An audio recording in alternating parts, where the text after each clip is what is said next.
नमस्कार मंडळी, मी हुकलेल्या गावात चुकलेला माणूस तुमचा सर्वांचा लाडका सर्किट आहे. आज आपण जाणार कापूस भरायला. आपली सगळी टोळी पण आलती. मुकादम आलते, सरताज भाई आलते. मुकादमची आणि के डार्लिंगची काहीतरी महत्वाच्या विषयावर मीटिंग चालू होती. त्यांना म्हणलं मीटिंग बाजूला ठेवा, इकडं आपला मालक नाही का टेम्पो काढतोय, आपल्याला लवकर कापूस भरायला जायचंय. टेम्पोत बसून घेतलं की समोरून आलते आमच्या गावचे उद्योजक राजूभाईवर राम राम टाकला. निघलं आम्ही आमच्या कापूस भरायच्या ठेप्याला टेकलं की मालकानी काटे फिटे लावून घेतली.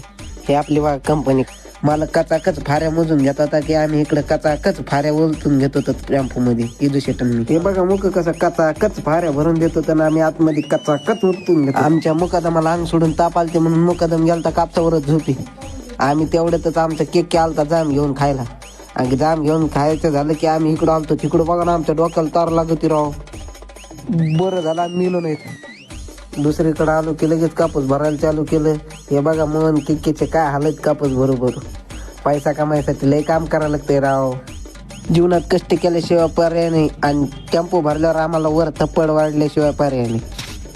थप्पड वाढलं की टेम्पो बांधून काढला आणि लगेच चाललोत आम्ही आमच्या घरी. आता टेम्पो भरायचा झालता, घरी आलो म्हणलं आंघोळ ते करावं. लॉग आवडल्यास फॉलो शेअर नक्की करा मित्रांनो.